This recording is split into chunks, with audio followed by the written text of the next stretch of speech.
So it's prediction time for the 3 tours I'm looking at in particular this summer: New Zealand, England, South Africa, Ireland, Australia, Wales, those 2 test series. And I'm going to do a kind of head versus heart thing because there are different conclusions there. One of them was a very stark conclusion. Let's look at New Zealand versus England and some big positives to pick New Zealand to win maybe both games. Is that home factor? And I have underestimated the home factor before. I'm going to try not to do it this time. And that new coach bounce, if you like. People trying to desperately impress that new coach because they know their shirt isn't settled. That does have an influence, definitely. Scott Robertson is very inspirational. We know that as well, but everyone wants to impress the new coach anyway. And the final big positive for New Zealand is talent. We know New Zealand has some of the best talent in the world. And in Super Rugby, once again, the New Zealand sides dominated. So much talent there. Can Robertson get the best out of them? Well, I'm sure he can, but can he do it quickly, straight away to face England? I don't know. So those are the negatives, I guess. Those first off coordination losses. Will they make a lot of mistakes? Can England capitalise on those? Because positives for England are they are more attacking minded these days. We saw that against Japan. I know it was just Japan, but definitely that's a big uptick for England, being able to score tries. They're looking more dangerous. But we know that England have got some vulnerabilities. We know the front row is very weak. The centre pairing, we've kind of only got one at the moment. Plus we've got a 13 playing 12, so that's pretty light. Definitely some inexperience in certain places, and of course we're a long way from home.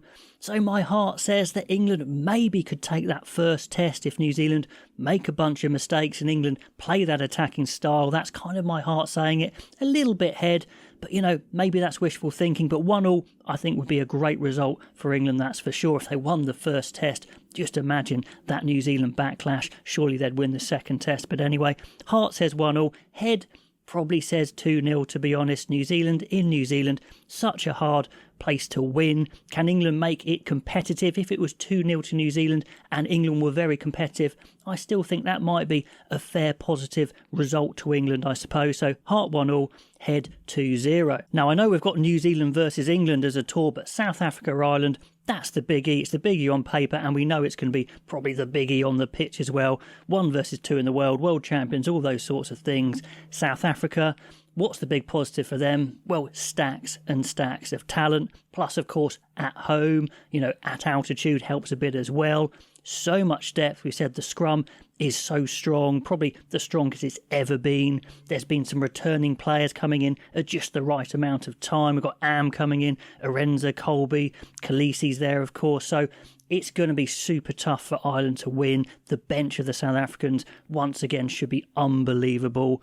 Negatives, well, this is the first run out for their first choice team for a long time. They're not quite up to full speed. We've got number 8, Evan Russ, is the guy who really needs to have a big game because they've got other players not available. Scrum halves up in the air, but still lots of good ones. So lots of positives, a few maybe minor negatives, but definitely South Africa looking very strong, looking very hopeful to dominate this series. But then we go on to Ireland, and they're a very settled side. We know that. They know each other's game inside out. They know the Irish system inside out, and we've seen them capable of hitting the ground running after an international break very successfully. They did it when they toured New Zealand so well, just hit the ground running into their systems, taking the opposition a bit by surprise as they try and get into their systems. So that could be a big positive for Ireland. Negative-wise, we know they're without a couple of their best players. Jamison Gibson-Park and Hugo Keenan not there. Those are massive losses, and the Leinster players maybe on a bit of a downer from their League and Champions Cup kind of washouts at the end there. Some established stars maybe not quite firing this year, but they could be back to their best. So if Ireland are at their best, it could definitely be 1-1. My heart says 1-1. Ireland are so good, they can definitely beat South Africa on their day. But again, head, it's at home, so much talent and depth. You've got the Erasmus factor, of course. The group should click pretty quickly. They could be devastating if they get it right. The scrummaging, the power and the speed out wide. So the head says 2-0 once again. The heart 1-1. Then on to Australia-Wales, which quality-wise might be a bit lower, but goodness me, could be very competitive. For Wales, I guess the only way is up. That is a positive. They've been on a very low ebb, and there is some talent there. I mean, that centre partnership could be Mason Grady and Eddie James, which if they stay together could be one of the biggest, most powerful centre partnerships in the world potentially, but they're very young and they could get found out on this tour. Because of that, I've got massive front row worries for Wales. I don't know how Australia are going to play though, so maybe they'll be okay. They've only got one young 10 in Costello. The back row I don't think is quite the force it used to be, but Rafel's back, so I'm not too sure. Firepower in the back three may be a bit lower, so I'm not sure on Wales, but again, I don't know how good Australia are going to be, so I can't assess them yet. So again, my heart says Wales, their youngsters step up and they take one of these games, so it's 1-1. But my head says that home factor again, Joe Schmidt getting the Aussies whipped into shape, is a 2-0. So there's the start reality. My head says it could well be a 6-0 to the Southern Hemisphere. My heart is kind of at a 3-3 potentially, but maybe that is hopeful thinking.